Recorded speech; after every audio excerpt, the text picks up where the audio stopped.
Pakistan army का एक supply truck रात के अंधेरे में एक पुल क्रॉस कर रहा था। रास्ता सिक्योर था, कोई फायरिंग नहीं, कोई अलर्ट नहीं, सब कुछ बिल्कुल नॉर्मल लग रहा था। और फिर अचानक पुल गिर गया। सुबह आर्मी ने इससे एक लोकल गुंडों का अटैक समझा, एक छोटी सी तोड़फोड़। लेकिन उन्हें यह नहीं पता था कि इस रास्ते का पूरा रिकॉर्ड पहले ही लीक हो चुका था। टाइमिंग पहले ही तय हो चुकी थी और यह पूरा प्लान पाकिस्तान के अंदर बैठकर RAW ने तैयार किया था। इसी एक घटना के साथ पाकिस्तान की सबसे बड़ी हार की कहानी शुरू हो चुकी थी। पाकिस्तान आर्मी ने इस पुल ब्लास्ट को एक छोटी घटना मानकर इग्नोर कर दिया। उन्हें लगा सिचुएशन कंट्रोल में है, लेकिन ग्राउंड पर चीजें बिल्कुल अलग चल रही थीं। 1971 से पहले के सिर्फ 6 महीनों के अंदर रेल की पटरियां बार बार काटी जा रही थी। फौज की सप्लाई गाड़ियां रास्ते में अटकने लगी थी। कभी फोन लाइंस बंद होती थी, कभी वायरलेस बिल्कुल चुप हो जाता था। हर बार सोचा जाता था कि यह टेम्पररी प्रॉब्लम है, थोड़ी देर में ठीक हो जाएगी। RAW ने जब इन सब घटनाओं को जोड़कर देखा तो तस्वीर बिल्कुल साफ हो गई। ये अलग अलग प्रॉब्लम्स नहीं थी, बल्कि एक ही कहानी के टुकड़े थे। एक ऐसी कहानी जिसमें पाकिस्तान आर्मी का कंट्रोल सिर्फ कागजों और नक्शों तक सिमट चुका था। जमीन पर उनकी पकड़ टूट चुकी थी, बस ऑफिशियली गिरना बाकी था। RAW के लिए ईस्ट पाकिस्तान कोई अचानक मिला मौका नहीं था, ये सालों से दिख रहा था। 1950 के दौर से ही रिपोर्ट्स आ रही थीं कि ईस्ट पाकिस्तान की भाषा को नीचा दिखाया जा रहा है, पैसा और विकास जानबूझकर कम दिया जा रहा है, और जो आवाज उठाता है उसे दबा दिया जाता है। रॉ के अंदर की रिपोर्ट्स में एक बात बार बार लिखी जा रही थी, अगर कभी बड़ा संकट आया तो ईस्ट पाकिस्तान को संभालना मुश्किल हो जाएगा। फिर 1970 का इलेक्शन आया और ये बात सच हो गई। अवामी लीग जीती, लोगों ने वोट दिया, लेकिन पावर देने से मना कर दिया गया। यहीं से RAW को समझ आ गया कि अगर आर्मी भेजी गई तो बगावत होगी, और जब बगावत होगी तो काम करने की जगह अपने आप खुल जाएगी। मार्च 1971 में पाकिस्तान आर्मी ने ऑपरेशन सर्च लाइट शुरू किया। इसका निशाना सिर्फ बंदूक उठाने वाले लोग नहीं थे। निशाना यूनिवर्सिटीज, स्टूडेंट्स, सोचने समझने वाले लोग और सच बोलने वाली मीडिया थी। मकसद एक ही था, डर पैदा करना।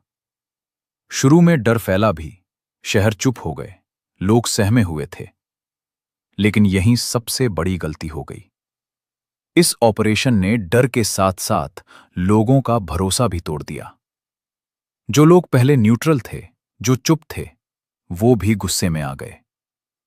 और यहीं से RAW को इंटेलिजेंस की दुनिया की सबसे कीमती चीज मिल गई, गुस्से से भरे तैयार लोकल लोग।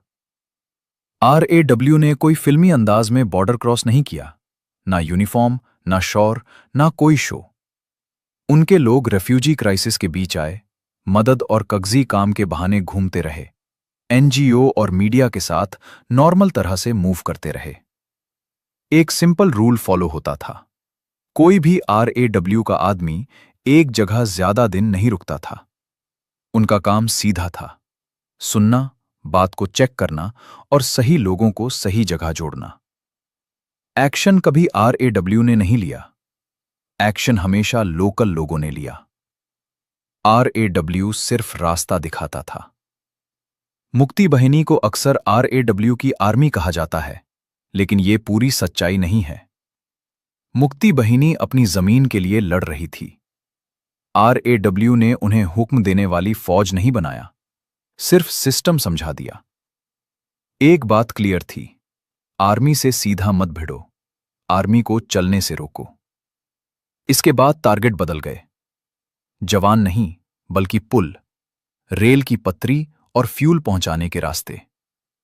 जैसे जैसे ये सिस्टम रुकता गया, आर्मी भी धीरे धीरे जम होती गई। पुल ब्लास्ट जैसे इंसिडेंट्स अब कोई बड़ी बात नहीं रहे, क्योंकि लड़ाई सामने से नहीं, नीचे से लड़ी जा रही थी। पाकिस्तान आर्मी को लगता था लीक्स ऊपर के ऑफिसर से हो रही हैं। उन्हें शक था कोई बड़ा आदमी गद्दर है। लेकिन असल सच ये था कि इंफॉर्मेशन नीचे से आ रही थी। ट्रांसपोर्ट ऑफिस का क्लर्क, रेलवे का ऑपरेटर, पोर्ट का मजदूर, फोन और वायरलेस संभालने वाला स्टाफ।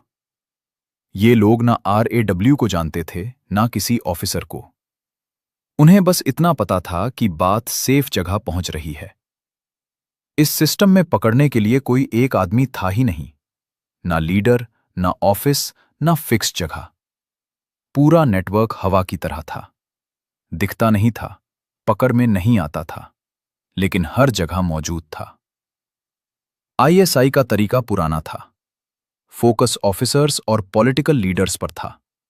लोकल लोगों पर भरोसा जीरो था। भाषा और आर्मी की सख्ती ने दूरी और बढ़ा दी। ISI ने कभी ये नहीं माना कि ईस्ट पाकिस्तान अब इंटेलिजेंस की जंग बन चुका है। जब तक समझा, तब तक सब कुछ हाथ से निकल चुका था। जब इंडिया ऑफिशियली वॉर में आया, तो ये सिर्फ एक मिलिट्री अटैक नहीं था। ये पहले से जीती हुई जंग का आखिरी हिस्सा था। इंडियन आर्मी के पास रास्तों की जानकारी थी, सप्लाई के कमजोर पॉइंट्स का पता था, लोकल गाइड्स थे और मन का फायदा था। पाकिस्तान आर्मी का मोराल पहले ही टूट चुका था, इसलिए एडवांस तेज हुआ, डिफेंस बिखर गया और सिर्फ 13 दिन बाद 93,000 सोल्जर्स ने सरेंडर कर दिया। वही पुल जहां से ये कहानी शुरू हुई थी, उसे पाकिस्तान आर्मी ने सिर्फ रेबल्स का अटैक कहकर भुला दिया। लेकिन असल में वो पुल ब्लास्ट इंटेलिजेंस की जीत का सबूत था। एक सिग्नल था कि ईस्ट पाकिस्तान बहुत पहले ही हाथ से निकल चुका था। 1971 में पाकिस्तान ने सिर्फ जमीन नहीं खोई, उसने अपना कंट्रोल, अपना भरोसा और पूरी इंटेलिजेंस की जंग एक साथ हार दी। और RAW ने ये सब पाकिस्तान के अंदर रहकर किया, बिना शौर, बिना क्रेडिट, बिना हेडलाइंस। क्योंकि कुछ जंग बंदूक से नहीं, दिमाग से जीती जाती है। अगर ये वीडियो आप लोगों को पसंद आई हो तो इस वीडियो को ज़्यादा से ज़्यादा शेयर करें, लाइक करना ना भूलें। जय हिंद।